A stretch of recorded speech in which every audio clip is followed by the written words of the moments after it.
Hello students, banking and ഇൻഷുറൻസിന്റെ മറ്റൊരു ക്ലാസ്സിലേക്ക് എല്ലാവർക്കും സ്വാഗതം. നമ്മൾ ബാങ്കിങ്ങിൽ ചെക്ക് എന്ന് പറയുന്ന കോൺസെപ്റ്റ് ആണ് കഴിഞ്ഞ ക്ലാസ്സിൽ ഡിസ്കസ് ചെയ്തിട്ടുണ്ടായിരുന്നത്. അതിന്റെ ടൈപ്സും നമ്മൾ ഡിസ്കസ് ചെയ്തു. ഇനി നമ്മൾ ഡിസ്കസ് ചെയ്യാൻ പോകുന്നത് ക്രോസിംഗ് ഓഫ് ചെക്ക്. എന്താണ് ക്രോസിംഗ് ഓഫ് ചെക്ക് എന്നുള്ള കോൺസെപ്റ്റ് ആണ് നമുക്കിന്ന് ഡിസ്കസ് ചെയ്യാനുള്ളത്. അപ്പൊ നമുക്ക് നോക്കാം. Cheque are two types, namely open checks and crossed check. A check without crossing is called open check. Open checks are payable at the counter of the bank to any person who present it. അതായത് check രണ്ട് തരത്തിലാണ് നമ്മൾ എന്ത് ചെയ്യുക check ലീഫിൽ എഴുതാം. ഒന്ന് open ചെക്കും ഉണ്ട്, അതേപോലെ തന്നെ ക്രോസ്ഡ് ചെക്കും ഉണ്ട്. ഓക്കെ, അതില് നമ്മൾ ഒരു ചെക്ക് വിത്തൗട്ട് ക്രോസിങ്, നമ്മൾ ചെക്കിൽ ക്രോസ് ചെയ്യാന്ന് പറഞ്ഞു കഴിഞ്ഞാൽ ഇത് കണ്ടോ, ഇത് ചെക്ക് ലീഫാണ്. ഈ ചെക്ക് ലീഫിന്റെ ടോപ്പിലായിട്ട് ഇങ്ങനെ രണ്ട് ലൈന് കോർണറിൽ ഇങ്ങനെ വരച്ചത് കണ്ടോ, ഇതാണ് ക്രോസ് എന്ന് പറയാ. ക്രോസിങ് എന്നതുകൊണ്ട് ഉദ്ദേശിക്കുന്നത്. അപ്പൊ അങ്ങനെ ക്രോസ് ചെയ്യാതെ നമ്മൾ ചെക്ക് നമ്മൾ ബാങ്കിൽ ഇഷ്യൂ ചെയ്യുകയാണെങ്കിൽ അതിനെയാണ് എന്ത് പറയുന്നത്, നമ്മൾ ഓപ്പൺ ചെക്ക് എന്ന് പറയുന്നത്.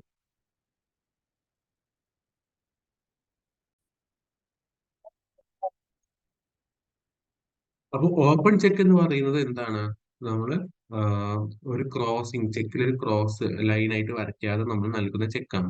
അപ്പൊ എന്താണ് ഇത് തമ്മിലുള്ള വ്യത്യാസം അല്ലെ? അതാണ് ഇവിടെ പറയുന്നത്. Open cheque are payable at the counter of the bank to any person who present it. അതായത് നമ്മൾ ഇങ്ങനെ ലൈന് വരയ്ക്കാതെ നമ്മൾ ചെക്ക് ലീഫ് എഴുതി നമ്മൾ കൊടുത്തു കഴിഞ്ഞാൽ ഏതൊരു വ്യക്തിക്കും എന്ത് ചെയ്യാം, ബാങ്ക് പോയിട്ട് ക്യാഷായി എന്ത് ചെയ്യാം, ട്രാൻസ്ഫർ ചെയ്യാം. ക്യാഷ് ആയിട്ട് നമുക്ക് എന്ത് ചെയ്യാം, വാങ്ങാം. അതായത് അവിടെ ഇന്ന ആള് പോകണം എന്നില്ല ബാങ്കിൽ. ആർക്ക് വേണമെങ്കിലും കൗണ്ടറിൽ പോയിട്ട് എന്ത് ചെയ്യാം, ആ ചെക്ക് വഴി ചെക്ക് വെച്ച് നമുക്ക് ക്യാഷ് ആയി മാറ്റാം. ഓക്കെ, അപ്പൊ ഇതിന്റെ ഒരു ദോഷഫലം എന്താണ്? അതായത് ഇപ്പൊ എനിക്ക് ഒരാൾ ചെക്ക് തന്നു, ഈ ഓപ്പൺ ചെക്ക് തന്നു, ഞാൻ എന്റെ കയ്യിൽ നിന്ന് ആ ചെക്ക് മിസ്സായി, അത് വേറെ ആൾക്കെങ്കിലും കിട്ടി. ആ വ്യക്തിക്ക് എന്ത് ചെയ്യാം, ബാങ്ക് പോയിട്ട് അത് ക്യാഷ് ആയിട്ട് എടുക്കാം. മനസ്സിലായോ? അതാണ് ഓപ്പൺ ചെക്കിന്റെ ഒരു ഡീമെറിറ്റ് ആയിട്ട് വരിക. അവിടെയാണ് ക്രോസിംഗ് ചെക്കിന്റെ പ്രാധാന്യം നമ്മൾ മനസ്സിലാക്കേണ്ടത്. അതായത് crossing of cheque means drawing across the face of the cheque two parallel transverse line with or without the words and company. അതായത് ക്രോസിംഗ് ചെക്ക് എന്താണെന്നുള്ളതാണ് ഇവിടെ പറയുന്നത്. A crossing is a direction to the paying banker to pay amount of the cheque only to a banker and not directly to person who present it at the counter. അതായത് crossing ചെക്കില് നമ്മൾ ഒരു ചെക്കിന്റെ കോർണറിൽ നമ്മൾ ഇങ്ങനെ cross ചെയ്ത് കഴിഞ്ഞു കഴിഞ്ഞാൽ ആ ആര് ബാങ്ക് പോയിട്ടും കാര്യമില്ല, ഏത് വ്യക്തിയുടെയാണ് ആ ചെക്കിൽ നമ്മൾ മെൻഷൻ ചെയ്തിട്ടുണ്ടാവുക, ആ വ്യക്തിയുടെ അക്കൗണ്ടിലേക്കാണ് എന്ത് ചെയ്യുക, ക്യാഷ് പോവുക. ഓക്കെ, അപ്പൊ ഓപ്പൺ ചെക്കും ക്രോസ് ചെക്കും തമ്മിലുള്ള ഡിഫറൻസ് മനസ്സിലായല്ലോ. ഓപ്പൺ ചെക്ക് എന്ന് പറഞ്ഞു കഴിഞ്ഞാൽ ചെക്ക് ആർക്ക് വേണമെങ്കിലും കൗണ്ടറിൽ പോയിട്ട് ക്യാഷ് ആയി മാറ്റാൻ പറ്റും ഏതൊരു വ്യക്തിക്കും. എന്നാൽ ക്രോസിംഗ് ചെക്കിൽ നമ്മൾ രണ്ട് ലൈനായി ക്രോസ് ചെയ്ത് കഴിഞ്ഞാൽ ഏത് വ്യക്തിയുടെ അക്കൗണ്ട് ഡീറ്റെയിൽസ് ആണ് നമ്മൾ കൊടുത്തുള്ളത്, ആ വ്യക്തിയുടെ അക്കൗണ്ടിലേക്കാണ്, ബാങ്ക് അക്കൗണ്ടിലേക്കാണ് എന്ത് ചെയ്യുക, ക്യാഷ് പോവുക. അല്ലാതെ കൗണ്ടറിൽ ഡയറക്റ്റ് പോയി കഴിഞ്ഞാൽ എന്ത് ചെയ്യില്ല, ക്യാഷ് കിട്ടില്ല. കൗണ്ടറിൽ പോയി ചെക്ക് കൊടുക്കാം, അത് ആ വ്യക്തിയുടെ ബാങ്കിന്റെ അക്കൗണ്ടിൽ, ബാങ്ക് അക്കൗണ്ടിൽ അതിൽ പറഞ്ഞിട്ടുള്ള മെൻഷൻ ചെയ്തിട്ടുള്ള വ്യക്തിയുടെ ബാങ്ക് അക്കൗണ്ടിലേക്കാണ് ക്യാഷ് പോവുള്ളൂ. കൗണ്ടറിൽ ആര് പോയാലും എന്ത് ചെയ്യില്ല, ക്യാഷ് കിട്ടില്ല. ഓക്കെ, അപ്പോ ക്രോസിംഗ് ഓഫ് ചെക്ക് അതാണ് നമ്മൾ ഇവിടെ പറയുന്നത്. എന്താണ് ക്രോസിംഗ് ഓഫ് ചെക്ക് എന്ന് പറഞ്ഞു കഴിഞ്ഞാൽ അതിന്റെ മീനിങ് ആണ് drawing across the face of the cheque two parallel transverse line with or without the words and company. അതായത് ഒരു ചെക്കിന്റെ കോർണറിൽ, ടോപ്പ് കോർണറിലായിട്ട് രണ്ട് പാരലൽ യൂണിവേഴ്സ് ലൈൻ നമ്മൾ എന്ത് ചെയ്യുക, പാരലൽ ട്രാൻസ്വേഴ്സ് ലൈൻ നമ്മൾ വരയ്ക്കുകയാണ്. ഓക്കെ, കോർണറിലായിട്ട് രണ്ട് ലൈൻ വരയ്ക്കുകയാണ്. അതില് ഉള്ളില് നമ്മൾ കമ്പനിന്നോ അങ്ങനെ എന്തെങ്കിലും എഴുതാം, എഴുതണമെങ്കിൽ എഴുതാം. അങ്ങനെ കാണിക്കുന്ന ചെക്കിനെയാണ് എന്ത് പറയുന്നത്, ക്രോസിംഗ് ഓഫ് ചെക്ക് എന്ന് പറയുന്നത്. ഓക്കെ, അപ്പൊ ക്രോസിംഗ് ഓഫ് ചെക്ക് എന്താന്നുള്ളത് നിങ്ങൾക്ക് മനസ്സിലായെന്ന് വിചാരിക്കുന്നു. ഇനി നമുക്ക് ടൈപ്സ് ഓഫ് ക്രോസിംഗ്, പല തരത്തിലുള്ള ക്രോസിംഗ് ഉണ്ട്. General crossing, special crossing, not negotiable crossing, account pay crossing, double crossing. Okay, അപ്പൊ ഇത് ഓരോന്നും എന്താണെന്നുള്ളത് നമുക്ക് നോക്കിയാലോ. അതിൽ ഒന്നാമത്തെയാണ് ജനറൽ ക്രോസിംഗ്. ഏറ്റവും പ്രധാനപ്പെട്ട രണ്ട് ക്രോസിംഗ് ആണ് ജനറൽ ക്രോസിംഗും സ്പെഷ്യൽ ക്രോസിംഗും. ഓക്കെ, അപ്പൊ ജനറൽ ക്രോസിംഗ് എന്താന്ന് നോക്കാം. In general crossing, the check bears across its face an addition of two parallel transverse line and the addition of the words and company or not negotiable between them. അതായത് general crossing എന്ന് പറഞ്ഞു കഴിഞ്ഞാൽ ചെക്കിന്റെ top കോർണറിൽ നമ്മൾ ഇങ്ങനെ എന്ത് ചെയ്യും, രണ്ട് പാരലൽ ട്രാൻസ്വേഴ്സ് ലൈൻ, രണ്ട് ലൈന് വരയ്ക്കും. ഓക്കെ, നമുക്ക് ചെക്കിൽ ഇങ്ങനെ ജസ്റ്റ് രണ്ട് ലൈന് കോർണറിൽ നമ്മളിങ്ങനെ നമ്മൾ എന്താണ് വരയ്ക്കാണ്. ജസ്റ്റ് അങ്ങനെ വരച്ചു കഴിഞ്ഞാലും അതെന്താണ്, ജനറൽ ക്രോസിംഗ് ആണ്. ഇനി അത് വരച്ച് അതിന്റെ ഉള്ളിൽ ആൻഡ് കമ്പനി എന്നോ അക്കൗണ്ട് പേയി എന്നോ നോട്ട് നെഗോഷ്യബിൾ എന്ന് പറഞ്ഞ് എഴുതിയാലോ ഒക്കെ എന്തായിട്ട് കണക്കാക്കും, ജനറൽ ക്രോസിംഗ് ആയിട്ട് കണക്കാക്കും. ഇത് ഒരു ചെക്ക് ലീഫില് ഇതെല്ലതും കൂടി വരില്ല കേട്ടോ. ഇതിൽ ഏതെങ്കിലും ഒന്ന്, ഒന്നെങ്കിൽ രണ്ട് ജസ്റ്റ് ബ്ലാങ്ക് ആയിട്ട് രണ്ട് ലൈന് മാത്രമേ ഉണ്ടാവുള്ളൂ, അല്ലെങ്കിൽ ലൈന് വരച്ച് അതിന്റെ ഉള്ളിൽ ആൻഡ് കമ്പനി എന്ന് എഴുതിയേക്കാം, അല്ലെങ്കിൽ അക്കൗണ്ട് പേയ്ന്നോ നോട്ട് നെഗോഷ്യബിൾ എന്നോ അങ്ങനെ എന്തെങ്കിലും മെൻഷൻ ചെയ്തിട്ടുണ്ടാവാം. ഓക്കെ, അപ്പൊ ഇതാണ് എന്ത്, ജനറൽ ക്രോസിംഗ്. അപ്പൊ ചെക്കിന്റെ എവിടെയാണ് ക്രോസ് ചെയ്യാന്നുള്ളത് നേരത്തെ കാണിച്ചു തന്നു, ഇവിടെ ടോപ്പ് കോർണറിലായിട്ടാണ്, ലെഫ്റ്റ് സൈഡിൽ അല്ലെ. അപ്പൊ അങ്ങനെ നമ്മൾ ഇങ്ങനെ വരയ്ക്കുന്നതാണ് ജനറൽ ക്രോസിംഗ് എന്ന് പറയുന്നത്. ഇതാണ് ജനറൽ ക്രോസിംഗിന്റെ ഫീച്ചേഴ്സ് ആയിട്ട് പറയുന്നത്. There must be two parallel transverse line. അവിടെ എന്തുണ്ടായിരിക്കും, രണ്ട് ലൈൻ ഉണ്ടായിരിക്കും, ഒരു ലൈൻ അല്ല രണ്ട് ലൈൻ ഉണ്ടായിരിക്കും. ഓക്കെ, നെക്സ്റ്റ് ഫീച്ചർ എന്താണ്, the lines are drawn on the left hand top corner of the check. നേരത്തെ പറഞ്ഞു അല്ലെ, ചെക്കിന്റെ ലെഫ്റ്റ് സൈഡിൽ ടോപ്പ് കോർണറിലായിട്ടാണ് എന്ത് ചെയ്യുക, വരയ്ക്കാം. ഓക്കെ, ആ ഒരു പാരലൽ ട്രാൻസ്വേഴ്സ് ലൈൻ വരയ്ക്കാം. അടുത്തത് ദ വേർഡ്സ് ആൻഡ് കമ്പനി എന്നോ അല്ലെങ്കിൽ or is abbreviation may be written in between these lines. അതായത് ഈ ലൈനിന്റെ ഇടയിൽ ആൻഡ് കമ്പനി എന്നോ അല്ലെങ്കിൽ അതിന്റെ അബ്രിവേഷൻ ആയിട്ടുള്ള ആൻഡ് സിഒ അങ്ങനെ നമുക്ക് എന്ത് ചെയ്യാം, അതിൻ്റെ ഉള്ളിൽ എഴുതാവും എന്നുള്ളതാണ് പറയുന്നത്. The words not negotiable account payee also added in general crossing. ഈ ആഡ് കമ്പനി കൂടാതെ നോട്ട് നെഗോഷ്യബിൾ എന്നോ അല്ലെങ്കിൽ അക്കൗണ്ട് പേയി എന്നോ ഒക്കെ നമുക്ക് എന്ത് ചെയ്യാം, ഇത്തരത്തിലുള്ള പാരൽ ടു എന്താണ് പാരലൽ ട്രാൻസ്വേഴ്സ് ലൈൻ, അതായത് ഈ രണ്ട് ലൈനിന്റെ ഉള്ളിലായിട്ട് എഴുതി കാണിക്കാം. ഓക്കെ, അതിൽ ഏതെങ്കിലുമൊക്കെ ഒന്ന് മതി കേട്ടോ, എല്ലാതും കൂടി എഴുതുന്നില്ല. Okay, and the paying banker is required to pay the amount of generally crossed cheque to the another banker.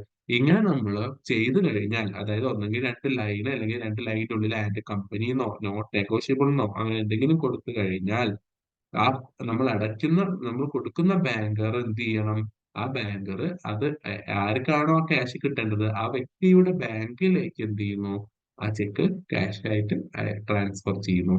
Okay, ഇതാണ് ജനറൽ ക്ലോസിംഗ്. ഇനി സ്പെഷ്യൽ ക്ലോസിംഗ് നോക്കിയാലോ, സെയിം തന്നെയാണ്, ചെറിയൊരു ഡിഫറൻസ് ഉള്ളൂ. അതായത് in special crossing the name of the banker with or without the words not negotiable is written on the cheque. അതായത് special crossing രണ്ട് line വേണം നിർബന്ധമില്ല, ചിലപ്പോൾ ലൈൻ ഇല്ലാതെ ആവാം. ലൈൻ ഇല്ലാതെയോ ലൈനോട് കൂടിയോ നമ്മൾ എന്ത് ചെയ്യാം, നമ്മൾ നോട്ട് നെഗോഷ്യബിൾ എന്നോ അല്ലെങ്കിൽ അങ്ങനെയൊക്കെ എഴുതാം. പക്ഷെ അവിടെ എന്തുണ്ടായിരിക്കും, ബാങ്കറിന്റെ നെയിം ഉണ്ടായിരിക്കും. SBI ആണെങ്കിൽ സ്റ്റേറ്റ് ബാങ്ക് ഓഫ് ഇന്ത്യ അല്ലെങ്കിൽ SBI, അങ്ങനെ ബാങ്കർ ആരാണോ ആ ബാങ്കർ നെയിം എന്ത് ചെയ്തിരിക്കും, അവിടെ പ്രത്യേകമായി മെൻഷൻ ചെയ്തിരിക്കും. അതാണ് എന്താ സ്പെഷ്യൽ ക്രോസിംഗ്. ഇപ്പൊ ഇവിടെ കണ്ടോ, രണ്ട് ലൈൻ വരച്ച് സ്റ്റേറ്റ് ബാങ്ക് ഓഫ് ഇന്ത്യ എന്ന് എഴുതിയിട്ടുണ്ട്, അല്ലെങ്കിൽ രണ്ട് ലൈൻ വരച്ചിട്ട് State Bank of India account payee, അല്ലെങ്കിൽ രണ്ട് ലൈൻ വരച്ച് State Bank of India not negotiable. ഇങ്ങനെ ബാങ്കിന്റെ പേര് വ്യക്തമായി മെൻഷൻ ചെയ്യുന്ന ക്രോസിംഗ് ആണ് എന്ത്, സ്പെഷ്യൽ ക്രോസിംഗ് എന്ന് പറയുന്നത്. എന്തൊക്കെയാണ് ഇതിന്റെ features? Two parallel transverse line is not essential. നിർബന്ധമില്ല, ലൈന് വരയ്ക്കണമെന്നില്ല. ജസ്റ്റ് നമ്മൾ കോർണറിൽ സ്റ്റേറ്റ് ബാങ്ക് ഓഫ് ഇന്ത്യ എന്ന് എഴുതി കഴിഞ്ഞാലും അതെന്താണ്, സ്പെഷ്യൽ ക്രോസിംഗ് ആണ്. The name of the collecting banker should be specified. അതായത് ആരാണോ കളക്ടിംഗ് ബാങ്കർ അവരുടെ പേര്, അതായത് ഇപ്പൊ ഇവിടെ SBI ആണ്, അതുകൊണ്ട് SBIയുടെ ബാങ്ക് നമ്മളവിടെ മെൻഷൻ ചെയ്യും. The word such as not negotiable account payee are also added. Account pay ചെയ്യുന്നോ അല്ലെങ്കിൽ നോട്ട് നെഗോഷ്യബിൾ എന്നുള്ളതോ നമ്മൾ അവിടെ നമുക്ക് എന്ത് ചെയ്യാവുന്നതാണ്, ആഡ് ചെയ്യാവുന്നതാണ്. Okay, special crossing make cheque safer. General ക്രോസിംഗിനെ വെച്ച് കമ്പയർ ചെയ്ത് കഴിഞ്ഞാൽ നമ്മളെ സ്പെഷ്യൽ ക്രോസിംഗ് ആണ് ഒന്നും കൂടി സേഫർ എന്ന് പറയുന്നത്. ഓക്കെ, അപ്പൊ നിങ്ങൾക്ക് സ്പെഷ്യൽ ക്രോസിംഗ് എന്താണെന്ന് മനസ്സിലായി ഉണ്ടാവുമെന്ന് വിചാരിക്കുന്നു. നമുക്ക് വേഗം അതിന്റെ ഡിഫറൻസ് ഒന്ന് നോക്കാം അല്ലെ. ജനറൽ ക്രോസിംഗില് two parallel line is compulsory. രണ്ട് ലൈൻ കോർണറിലായിട്ട് രണ്ട് ലൈന് കമ്പൽസറി ആണ് ജനറൽ ക്രോസിംഗില്. സ്പെഷ്യൽ ക്രോസിംഗിൽ അങ്ങനെ കമ്പൽസറി അല്ല, നിർബന്ധമില്ല. പിന്നെ പറയുന്നത് the word and company may or may not be use in general crossing. General ക്രോസിംഗിൽ ആൻഡ് കമ്പനി എന്ന് എഴുതാതിരിക്കാം. ഓക്കെ, നമുക്കത് മെൻഷൻ ചെയ്യാം. എന്നാൽ സ്പെഷ്യൽ ക്രോസിംഗിൽ ആൻഡ് കമ്പനി എന്നുള്ളത് നമ്മൾ എന്ത് ചെയ്യില്ല, ഒരിക്കലും എഴുതില്ല. ഓക്കെ, അടുത്തത് ജനറൽ ക്രോസിംഗിൽ the name of the collecting bank should not be written in general crossing. അതായത് ഈ ജനറൽ ക്രോസിംഗിൽ ഒരിക്കലും ബാങ്കിന്റെ പേര് എന്ത് ചെയ്യില്ല, മെൻഷൻ ചെയ്യില്ല. എന്നാൽ സ്പെഷ്യൽ ക്രോസിംഗില് ബാങ്കിന്റെ നെയിം എന്ത് ചെയ്തിരിക്കണം, നിർബന്ധമായിട്ടും മെൻഷൻ ചെയ്തിരിക്കണം, കളക്ടിംഗ് ബാങ്കുകളുടെ പേര്. അടുത്തത് safety of general cross cheque is lesser, special ക്രോസിൽ മോർ സേഫർ. അതായത് ജനറൽ ക്രോസിംഗില് സ്പെഷ്യൽ ക്രോസിംഗിനെ വെച്ച് നോക്കുകയാണെങ്കിൽ ചെക്ക് സേഫ്റ്റി കുറവാണ്. എന്നാൽ സ്പെഷ്യൽ ക്രോസിൽ സേഫ്റ്റി കമ്പാരിറ്റീവ്ലി കൂടുതലാണ്. കാരണം അവിടെ ബാങ്കിന്റെ പേര് വരെ മെൻഷൻ ചെയ്യുന്നുണ്ട്, അല്ലെ? അപ്പൊ ഇതാണ് ജനറൽ ക്രോസിംഗും സ്പെഷ്യൽ ക്രോസിംഗും തമ്മിലുള്ള ഡിഫറൻസ് ആയിട്ട് പറയുന്നത്. ഇനി അടുത്തതായിട്ട് നമ്മൾ പറയാൻ പോകുന്നത് ബാക്കിയുള്ള ടൈപ്പ് ഓഫ് ക്രോസിംഗ് ആണ്. ജസ്റ്റ് മനസ്സിലാക്കി വെക്കുക. Not negotiable crossing. Not negotiable crossing എന്ന് പറഞ്ഞു കഴിഞ്ഞാൽ the word not negotiable may be include in general or special crossing. Not negotiable does not mean not transferable. അതായത് സ്പെഷ്യൽ ക്രോസിംഗിനും ജനറൽ ക്രോസിംഗിനും നമ്മൾ നോട്ട് നെഗോഷ്യബിൾ എന്ന് പറഞ്ഞ് കാണിക്കാം. അതായത് അതിന്റെ മീനിങ് എന്താ വെച്ച് കഴിഞ്ഞാൽ വേറൊരു വ്യക്തിക്ക് എന്ത് ചെയ്യാൻ പാടില്ല, അത് ട്രാൻസ്ഫർ ചെയ്യാൻ പാടില്ല. ഓക്കെ, നോട്ട് ട്രാൻസ്ഫറബിൾ എന്ന് പ്രത്യേകമായി ബാങ്കറെ കാണിക്കാൻ, മനസ്സിലാക്കാൻ വേണ്ടിയിട്ടാണ് അങ്ങനെ ക്രോസ് ചെയ്യുന്നത്. ഓക്കെ, അതാണ് നോട്ട് നെഗോഷിയബിൾ ക്രോസിംഗ് എന്ന് പറയുന്നത്. അടുത്തത് account payee crossing. Okay, account payee crossing എന്ന് പറഞ്ഞാൽ the word account payee or pays account may be included in general special crossing. നമ്മൾ നേരത്തെ കാണിച്ചു അല്ലെ, ജനറൽ ക്രോസിംഗിലോ സ്പെഷ്യൽ ക്രോസിംഗിലോ നമ്മൾ ക്രോസിംഗിൽ ഇവിടെ അക്കൗണ്ട് പേയി അല്ലെ, അല്ലെങ്കിൽ അല്ലെങ്കിൽ നമ്മൾ പേയ്സ് അക്കൗണ്ട് എന്നൊക്കെ പറഞ്ഞിട്ട് കാണിക്കും ക്രോസിംഗിൽ. അങ്ങനെ കാണിച്ചു കഴിഞ്ഞാൽ അത് ആണ് ഏറ്റവും സേഫസ്റ്റ് ആയിട്ടുള്ള ക്രോസിംഗ് എന്ന് വേണമെങ്കിൽ പറയാം. അതായത് അവിടെ അക്കൗണ്ട് പേയുടെ എന്താണ്, അക്കൗണ്ട് അല്ലെങ്കിൽ പേയുടെ നെയിം അവിടെ വ്യക്തമായിട്ട് നമുക്ക് അവിടെ കാണിച്ചിരിക്കും. അപ്പോൾ അവിടെ നമുക്ക് സേഫ് ആണ്. അത് ആ വ്യക്തിയിലേക്ക് തന്നെയാണ് എന്ത് ചെയ്യുള്ളൂ, ആ ക്യാഷ് കിട്ടുള്ളൂ, ബാങ്ക് ചെക്ക് കൊടുത്തു കഴിഞ്ഞാൽ. മനസ്സിലായോ? അപ്പൊ ഏറ്റവും സേഫസ്റ്റ് ആയിട്ടുള്ള ക്രോസിംഗ് ആണ് അക്കൗണ്ട് പേയിങ് ക്രോസിംഗ് എന്ന് പറയുന്നത്. അവിടെ പേയുടെ അക്കൗണ്ട് നെയിം അവിടെ എന്ത് ചെയ്തിരിക്കും, അവിടെ പ്രത്യേകമായിട്ട് മെൻഷൻ ചെയ്യുന്നത് കൊണ്ട് തന്നെ ആ വ്യക്തിയിലേക്ക് തന്നെയാണ് എന്ത് ചെയ്യുള്ളൂ, അത് ട്രാൻസ്ഫർ ആയി പോവുള്ളൂ. അടുത്തത് double crossing. Double crossing means crossing a cheque especially to more than one bank. അതായത് ഒരു ബാങ്കിന് കൂടുതലായിട്ട് നമ്മൾ ക്രോസ് ചെയ്യുന്നതാണ് എന്ത്, ഡബിൾ ക്രോസിംഗ് എന്ന് പറയുന്നത്. അതായത് നമ്മൾ ഒരു വട്ടം ക്രോസ് ചെയ്ത ചെക്കില് വീണ്ടും നമ്മൾ ക്രോസ് ചെയ്യുകയാണെങ്കിൽ, അതായത് വീണ്ടും നമ്മൾ ക്രോസ് ചെയ്തിട്ട് മെൻഷൻ ചെയ്യുകയാണെന്നുണ്ടെങ്കിൽ അതിനെയാണ് എന്ത് പറയാ, ഡബിൾ ക്രോസിംഗ് എന്ന് പറയുന്നത്. ഓക്കെ, അപ്പം അവിടെ മനസ്സിലാക്കേണ്ട മോർ ദാൻ വൺ ബാങ്ക്, ഒരു ബാങ്കിനേക്കാൾ കൂടുതലായിട്ട് വരുന്ന മെൻഷൻ ചെയ്യുന്ന ക്രോസിംഗ് ആണെങ്കിൽ അതാണ് എന്ത്, ഡബിൾ ക്രോസിംഗ് എന്ന് പറയുന്നത്. ഓക്കെ, അപ്പോ എന്താണ് ഇത്, സെക്കൻഡ് ക്രോസിംഗ് എന്ന് വേണമെങ്കിലും നമുക്ക് പറയാം. അപ്പൊ ഇത്രയും ടൈപ്സ് ആണ് നമുക്ക് ക്രോസിംഗ്, ടൈപ്സ് ഓഫ് ക്രോസിംഗിലായിട്ട് നമുക്ക് പറയാനുള്ളത്. ഓക്കെ, അടുത്തായിട്ട് പറയുന്നത് ഡിമാൻഡ് ഡ്രാഫ്റ്റ് എന്ന് പറയുന്ന ഒരു നെഗോഷ്യബിൾ ഇൻസ്ട്രുമെന്റ് ആണ്. നമ്മൾ നെഗോഷ്യബിൾ ഇൻസ്ട്രുമെന്റ്സ് ഏതൊക്കെയാണ് നമ്മൾ ഇതുവരെ പഠിച്ചത്? Promissory note, bill of exchange, cheque, അല്ലെ? അതേപോലെ വരുന്ന വേറെ നെഗോഷ്യബിൾ ഇൻസ്ട്രുമെന്റ് ആണ് ഡിമാൻഡ് ഡ്രാഫ്റ്റ്. ഡി ഡി എന്ന് അതിനെ പറയും. ഡി ഡി കൊടുക്കുക, ഡി ഡി അടിക്കുക എന്നൊക്കെ കേട്ടിട്ടുണ്ടാവും. ഓക്കെ, ഡിമാൻഡ് ഡ്രാഫ്റ്റ് എന്താ നമുക്ക് നോക്കാം. Demand draft is an instrument used for transfer of money. ഇതാണ് നിങ്ങൾ മനസ്സിലാക്കി വെക്കേണ്ടത്. അതായത് മണി ട്രാൻസ്ഫർ ചെയ്യാൻ വേണ്ടി യൂസ് ചെയ്യുന്ന ഒരു ഇൻസ്ട്രുമെന്റ് ആണ് എന്ത്, ഡിമാൻഡ് ഡ്രാഫ്റ്റ് അഥവാ ഡി ഡി. ഓക്കെ, അതായത് ക്യാഷ് ട്രാൻസ്ഫർ ചെയ്യാൻ വേണ്ടി ഉപയോഗിക്കുന്ന ഒരു ഇൻസ്ട്രുമെന്റ് ആണ് എന്ത്, ഡി ഡി. അതായത് ചെക്ക് പോലെ, ചെക്ക് നമ്മൾ ക്യാഷ് ട്രാൻസ്ഫർ ചെയ്യാൻ വേണ്ടി ഉപയോഗിക്കുന്നതല്ലേ. ഓക്കെ, ഡിഫറൻസ് വേറെ വരുന്നുണ്ട്, നമുക്കത് നോക്കാം. അപ്പം മണി ട്രാൻസ്ഫർ ചെയ്യാൻ വേണ്ടി ഉപയോഗിക്കുന്ന ഇൻസ്ട്രുമെന്റിനെയാണ് ഡി ഡി എന്ന് പറയുന്നത്, മനസ്സിലാക്കി വെക്കുക. It is a negotiable instrument. ഇതൊരു നെഗോഷ്യബിൾ ഇൻസ്ട്രുമെന്റ് ആണ്. A demand draft is an order to pay money drawn by one office of a bank upon another office of the same bank for a sum of money payable to order demand. Okay. അതായത് demand draft എന്ന് പറയുന്നത് നമ്മളൊരു ബാങ്കിൽ നിന്ന് നമ്മളൊരു order, okay, ഒരു D D എന്ന് പറയുന്നത് അതാണ്. ഒരു ഓർഡർ നമ്മൾ അതേ ഓഫീസ്, ബ്രാഞ്ച് ഓഫീസ് ആയിട്ടുള്ള വേറൊരു ബാങ്കിന്റെ കസ്റ്റമറിനായിരിക്കും എന്ത് ചെയ്യാം, അത് അയക്കുക. സം ഓഫ് മണി നമ്മൾ കൊടുക്കുക. ഓക്കെ. എന്നിട്ട് ആ വ്യക്തി എന്ത് ചെയ്യണം, ആ നമ്മൾ ഏത് ബാങ്കിൽ നിന്നാണോ നമ്മൾ ഡി ഡി അയച്ചത് അതിന്റെ വേറെ അവരുടെ അവിടെയുള്ള ബ്രാഞ്ച് ഓഫീസിൽ നിന്ന് അതേ സെയിം ബാങ്കിൽ നിന്ന് എന്ത് ചെയ്യണം, ആ രീതി ഉപയോഗിച്ചുകൊണ്ട് ക്യാഷ് ആയിട്ട് വാങ്ങാം. ഓക്കെ. അതാണ് ഡിമാൻഡ് ഡ്രാഫ്റ്റ് എന്ന് പറയുന്നത്. ഇതിന്റെ വാലിഡിറ്റി എന്ന് പറയുന്നത് ചെക്കിന്റെ പോലെ തന്നെയാണ്, 3 മാസമാണ് വാലിഡിറ്റി ഉണ്ടാവുക. അപ്പൊ ഇവിടെ മനസ്സിലാക്കുക. ഇപ്പൊ ഞാൻ SBI ബാങ്കില് ഞാനൊരു എന്താണ് ഡി ഡി എടുക്കുകയാണ്. അപ്പൊ ഞാനൊരു 50,000 രൂപ അല്ലെങ്കിൽ ഒരു 10,000 രൂപ ഞാൻ അയാൾക്ക് കൊടുക്കാം. അപ്പൊ ഞാൻ SBI ബാങ്കിൽ പോയി ഞാൻ ക്യാഷ് കൊടുത്ത് ഡി ഡി, എന്നിട്ട് ഞാൻ ആ ഡി ഡി എന്ത് ചെയ്യാണ്, ഇപ്പൊ തിരുവനന്തപുരത്തുള്ള എന്റെ ഒരു ഫ്രണ്ടിന് ഞാൻ ആ ഡി ഡി അയച്ചു കൊടുക്കുകയാണ്. ഓക്കെ.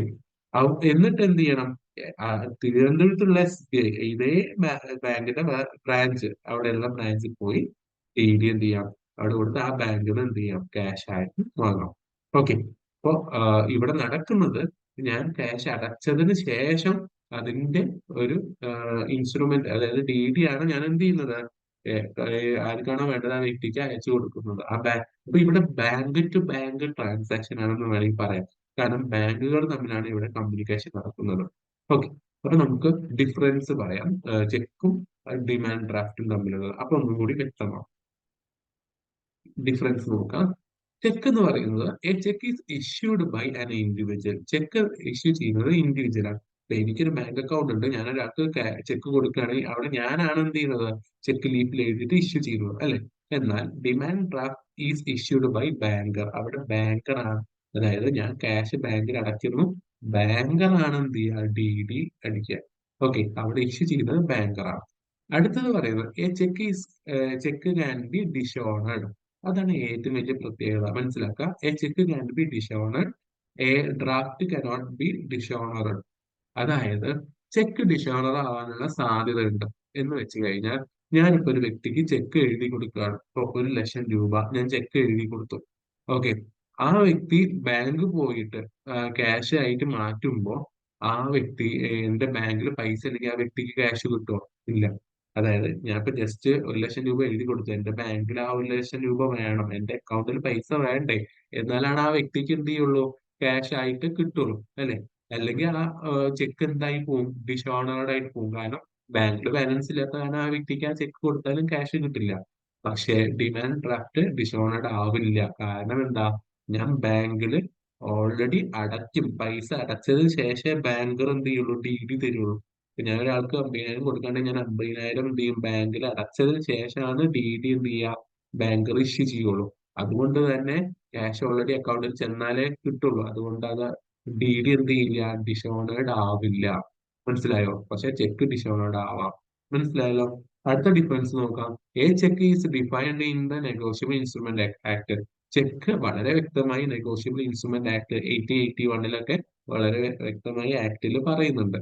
എന്നാൽ ഡിമാൻഡ് ഡ്രാഫ്റ്റിനെ കുറിച്ച് അങ്ങനെ പ്രത്യേകിച്ച് ഒരു ഡെഫിനിഷൻ ഒന്നും എന്ത് ചെയ്യുന്നില്ല, നെഗോഷ്യബിൾ ഇൻസ്ട്രുമെന്റ് ആക്ടിൽ പറയുന്നില്ല എന്നാണ് പറയുന്നത്.